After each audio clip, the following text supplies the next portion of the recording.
Herkese tekrardan merhabalar. Kanalıma ve mutfağıma hoş geldiniz. Pratik bir tarif ile geldim bugün. 250 gram yıkanmış ıspanağı ince olacak şekilde dilimler halinde kesiyorum.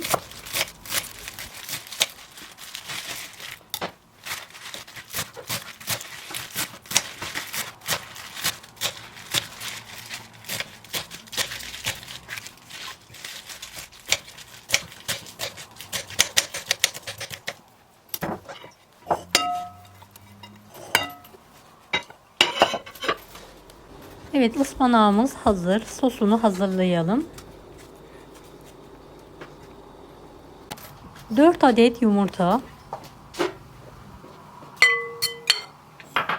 1 tatlı kaşığı tuz ile çırpalım.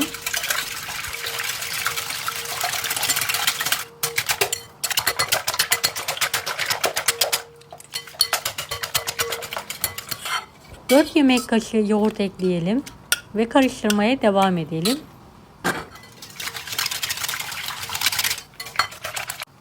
4 yemek kaşığı sıvı yağ, yarım su bardağı mısır unu, 1 su bardağı un,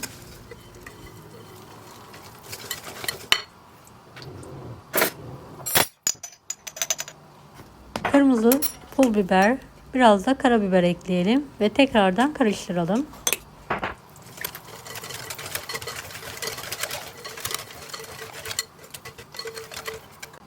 Evet, sosumuzu ıspanağın üzerine alalım ve karıştıralım.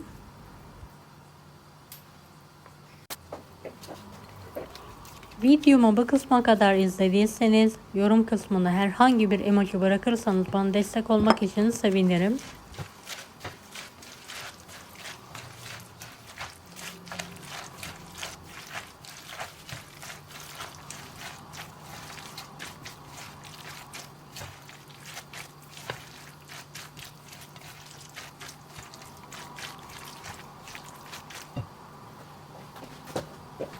Evet, harcımızı fırın tepsisinin üzerine ince tabaka halinde yayalım.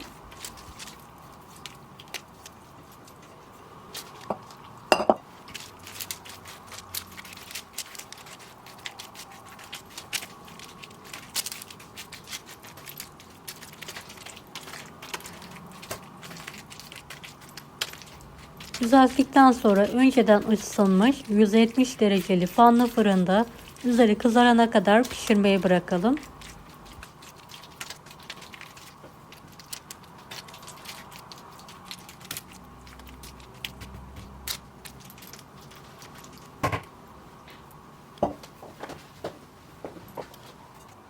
Evet, artık fırına girmeye hazır.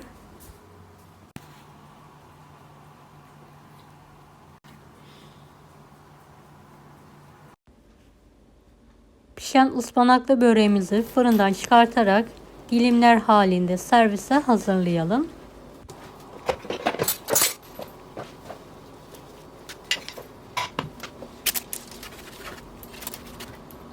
Evet, büyük kareler halinde kesiyorum.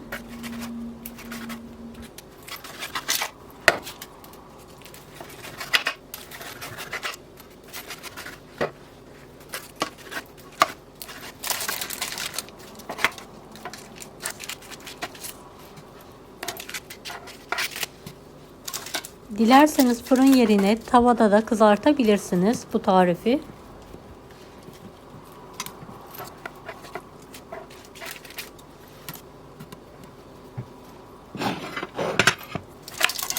Hafif ve lezzetli bir tarif. Evde ıspanağınız varsa mutlaka deneyin.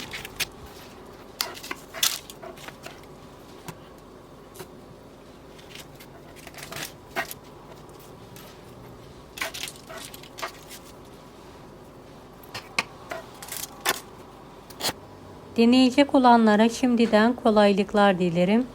Kanalıma ücretsiz abone olmayı unutmayın. Bir dahaki videolarda görüşmek üzere.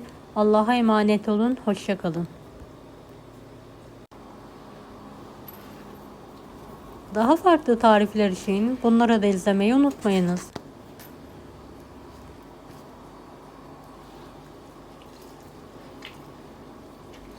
Afiyet şifa olsun herkese.